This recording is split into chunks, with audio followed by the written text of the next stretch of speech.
Hoy abrimos nuestro archivo y volvemos a agosto de 2008, el día en que un presidente se encontró frente a los herederos del poder económico en la Universidad Católica de Guayaquil. No fue una protesta cualquiera a un mes del referéndum que buscaba cambiar las reglas del país. La tensión entre Estado y élites estalló en un campus. Verás imágenes crudas, frases que encendieron los ánimos y un dato clave. ¿Quiénes estaban detrás de estos gritos? Este no es solo un recuerdo, es una ventana para entender cómo se disputan el país cuando una constitución toca intereses. Quédate hasta el final. Pondremos estas escenas en diálogo con el Ecuador de hoy, referéndum constituyente y la pregunta de fondo: ¿quién escribe las reglas y para quién?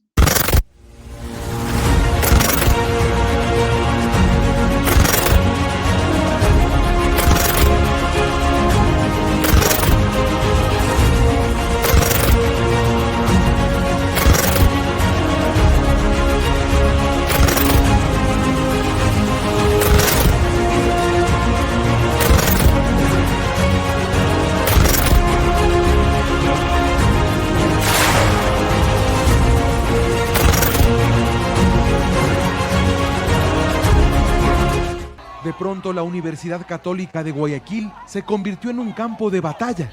Miren, estamos hablando de un 17 de agosto del año 2008. En este evento, en este incidente, se desarrollaba el mensaje presidencial que había marcado la pauta comunicacional del gobierno del expresidente Rafael Correa, y esta vez era en la Universidad Católica de Guayaquil, donde había sido alumno y donde tenía muchos seguidores, pero de pronto esta visita se convirtió en una protesta que por poco termina en batalla campal. Nosotros hicimos para ese tiempo un reportaje para la cadena de noticias de Univisión en estos términos. De pronto, la Universidad Católica de Guayaquil se convirtió en un campo de batalla. En el auditorio, el presidente de la República, Rafael Correa, emitía su mensaje semanal cuando dijo estas palabras sobre los jóvenes que pedían votar en contra de la nueva constitución impulsada por el mandatario. Y yo no voy a dejar ofender la majestad presidencial. Así que, chicos, ustedes resuelvan mismo el problema. Ustedes son 400, los otros 50. Díganle a esos majaderos que aprendan a ser democráticos y aprendan a debatir con ideas. Muy bien, el presidente, un poco desentonado ahí, pedía a los estudiantes afines a la propuesta por el sí, en aquellos días en que se vislumbraba una consulta popular, que en realidad era un referéndum que se daría el 28 de septiembre de ese mismo año. Estamos hablando de un poco más de un mes antes. El presidente explicaba en su cadena nacional lo que significaría esta nueva constitución y este referéndum ratificatorio luego de la Asamblea Constituyente de 2007.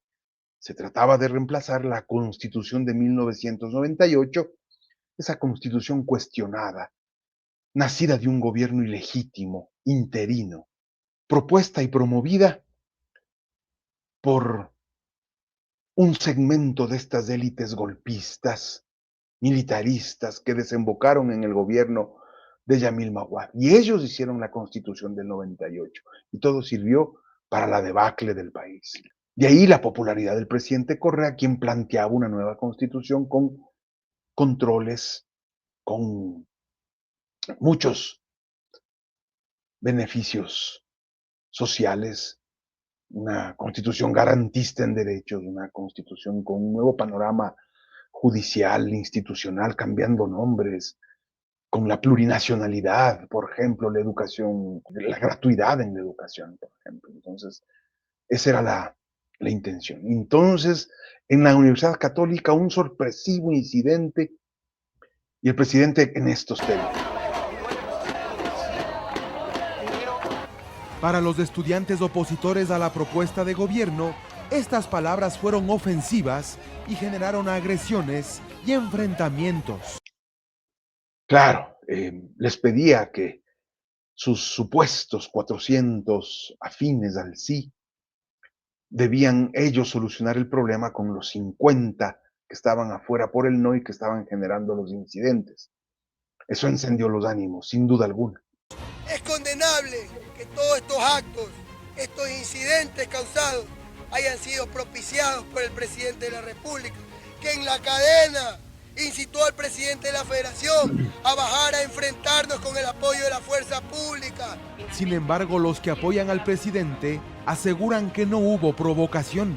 Yo no creo que haya sido una provocación, lo que el presidente hizo es llamar al debate público. Por su lado, los opositores aseguran que los predios universitarios fueron violados por la fuerza pública y que elementos armados trataron de callar su voz. Miren ustedes. Acción que los propios partidarios del gobierno criticaron. Es que la represión en ningún momento, bajo ninguna circunstancia, debe estar permitida. Estos patazos hay que apresar y someter a la justicia. Eso es lo que hay que hacer. Ahora bien, ¿quién estaba detrás de los que pretendían acceder al recinto donde estaba el presidente Correa? Eso también se va a revelar en este reportaje que hicimos 17 años atrás. Nosotros rechazamos la represión policial de cualquier tipo y sea de donde viniere. Nosotros respetamos todas las formas de lucha de donde vengan. Ante los hechos y cuando parecía que el incidente había terminado, el gobierno en cadena nacional informó al país que los enfrentamientos serían parte de una estrategia para agredir verbal y físicamente al presidente de la República. Juan Brito, ¿no? 17 años atrás. Imagínense ustedes cuánto ha pasado. Y nosotros haciendo periodismo, tratamos de seguir. Hoy ya estos archivos, parte de la historia, los vamos a ir destrabando también. Tenemos cientos de archivos de cobertura a partir del año 2000 hasta el 2020, 2022, 2025. Parte de la historia que está ahí. Ahora lo estamos viendo. Miren ustedes.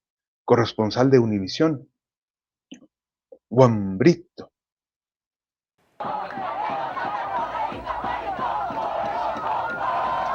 Esperaban la confrontación y de hecho querían agredir al presidente a su salida, que recibía múltiples demostraciones de cariño que al interior mostraban los estudiantes. Durante la transmisión se dieron a conocer los apellidos de una serie de estudiantes que supuestamente estaban organizando la revuelta. Aquí, los Werner Melo,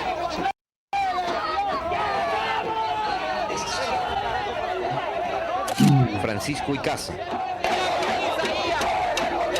Raúl Gómez Lins,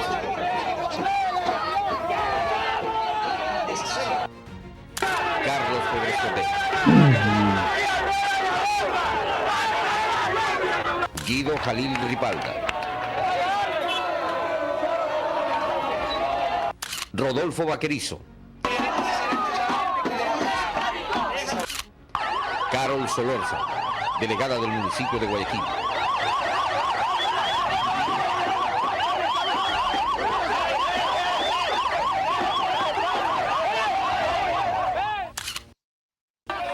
Andrés Aguirre Plaza, nieto de León Febres Cordero. Ellos tienen derecho a protestar, sin duda alguna, no importa el apellido que los cobije. Y también es cierto que ellos tienen el derecho a decir que defienden sus posturas políticas de gremio en contra de una constitución que se venía precisamente garantista y que ponía las reglas para controlar, vigilar, supervisar y obligar a estos emporios económicos a someterse a un proceso de equidad. Eso también es verdad. La incoherencia, ¿dónde está? La incoherencia está en que ellos sí se manifestaban, cerraban vías, se enfrentaban a la policía, gritaban, insultaban, y este momento son los que salen a reclamar cuando los movimientos indígenas, los ciudadanos, los que no tienen la rimbombancia, están en las calles. Esa es la incoherencia de país. Y seguramente son los que hoy reclaman en contra de las marchas y las manifestaciones y la resistencia de los pueblos y nacionalidades. Esa incoherencia es la que no vale la pena respaldar. Vamos a ver una entrevista de un conocido personaje político en ese momento y tenía una visión en torno a las protestas y a las propuestas de estos grupos de élite que estaban en las afueras de la Católica y se planteaba como una tercera vía de opinión. Aseguran que todo es una cortina de humo para evitar el debate real sobre la nueva constitución que está pendiente de aprobación por el pueblo. Diciendo que, como son los Febres Cordero, o son los Meller, o son los hijos de la partidocracia, como dice el presidente de la República, deja totalmente desvirtuado cualquier tipo de debate en el plano conceptual y se va al plano personal. Inmediatamente los jóvenes involucrados prepararon otro video donde, según ellos, se muestra la actitud pacífica con que ese día apoyaban el voto por el no. ¡Nos están atacando, señores! ¡Nos están atacando, señores! Pero el grupo de universitarios que apoyan al presidente rechazan todos los argumentos de los opositores. Muy bien, ahí está un Andrés Castillo, moderado más bien. Era una lucha de poderes para evitar que la Constitución se consolide. Ganó abrumadoramente por el sí, tanto en la Asamblea Constituyente como en los procesos de aprobación y ratificatorios.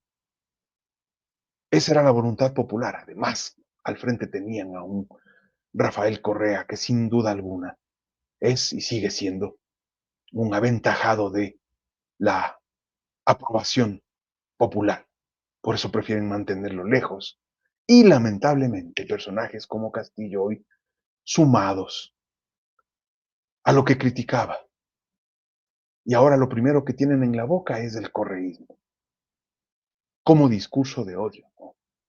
Para desacreditar, para pretender involucrarlos en temas negativos con la sociedad. Y entonces también vale la pena cuestionar que usan los apellidos y el debate queda fofo. Constitución que está pendiente de aprobación por el pueblo.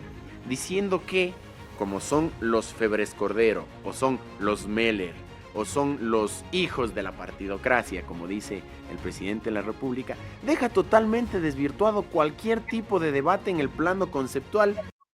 Exacto. Si hablamos del ismo, el debate conceptual queda desvirtuado. Pero el grupo de universitarios que apoyan al presidente rechazan todos los argumentos de los opositores. La juventud ecuatoriana que hoy vota por el no es una juventud apátrida que está confundida y que está manejada y que está dirigida por el Partido Social Cristiano. No hay debate, ahora se han puesto a ver si es que los estudiantes son hijos de tal o cual, si es que el presidente dijo o no dijo. Luego del incidente, muchos de los jóvenes que apoyaban el voto por el no han desistido de continuar el enfrentamiento con el gobierno, dando por terminado este confuso capítulo sobre el cual hay muchas dudas y pocas respuestas. Estaba a punto, a días de aprobarse la Constitución de Montecristi de la Asamblea Constituyente de 2007 y que entraría en rigor, en vigencia el año 2008, con todo un proceso alrededor y además con un presidente que tenía un gran respaldo popular y que, por cierto, se lo pretendía encasillar en el lado de los represores autoritarios. Cierto es que tenía frases como esta de que los 400 vayan y háganse cargo de los 50. No era apropiado, pero sin embargo tampoco es apropiado ver a un político como Castillo cuestionar que se encasilla a los nombres para generar una crítica y no se habla de lo profundo. para terminar haciendo lo mismo, llenarse la boca del antiismo para hacer política. Eso tampoco está bien, hay que reflexionarlo. Hay que reflexionarlo. Muy bien, lo que viste ocurrió hace 17 años. Hoy Ecuador vuelve a caminar sobre terreno desconocido, un nuevo referéndum en noviembre, con preguntas que abren la puerta a cambiar la Constitución y hasta convocar una asamblea constituyente. Además, propuestas para levantar las prohibiciones de bases militares extranjeras y redefinir el financiamiento político. Temas sensibles. ¿Bases militares extranjeras? ¿Hasta qué punto eso es importante para un país que no quiere pues encasillarse en una conflagración mundial? ¿Hasta dónde? ¿Redefinir el financiamiento político? O sea, solo los que tienen recursos pueden hacer política. Muy sensible. Todo esto ocurre bajo la figura de conflicto armado interno. Claro, para gobernar desde el miedo, como estamos viendo, y con todas las instituciones del Estado cooptadas, estados de excepción focalizados, movilización militar, y en esto las denuncias de excesos en el manejo de las protestas. Los reportes de derechos humanos y de la prensa que hemos visto son dramáticos. Disparos a quemarropa, a los ojos de manifestantes, allanamientos sin orden. Eso está ocurriendo. Eso está ocurriendo. Las calles laten. Paro nacional, choques, militarización y hasta actos de violencia criminal profundizan el miedo social. En medio de esta turbulencia, el gobierno defiende su agenda plebiscitaria. Críticos alertan que gobernar por referéndum sin tejer consensos fractura más al país. Y eso es lo que está pasando. Este es un punto editorial simple. La seguridad y la paz importan, pero no pueden ser excusa para reducir derechos, acallar disensos o diseñar una constitución a la medida de estas élites que siempre han pretendido, a la buena, a la mala, con guerra y con imposiciones, dominar en un país cargado de necesidades. Porque si hicieran todas estas estrategias en beneficio de las mayorías, otro sería el asunto, pero no. De espaldas al pueblo. Si hoy volvemos a 2008 no es por nostalgia, es para aprender. Cuando las reglas del juego cambian, siempre hay quien pierde privilegios y quien gana ciudadanía. Invitamos siempre a debatir con respeto estos temas.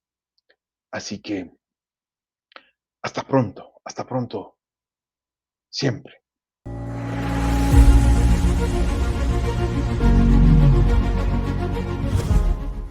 No hagamos de la historia de la patria, del cuento de la patria, algo infecundo y duro, ensangrentado de batallas y de luchas fraternas. Tratemos de crear la suave patria, patria que como la madre despierte y avive el amor de sus hijos, la ternura, el anhelo ferviente de servirla, de honrarla, de engrandecerla. Que el cuento de la patria despierte el interés de los niños, que pueda ser contado por las abuelitas para arrullar el sueño de los nietos. No la patria terrible, vindicativa, altanera. En cambio, sí, la patria segura de sí misma, llena de noble altivez, fortalecida con su historia limpia.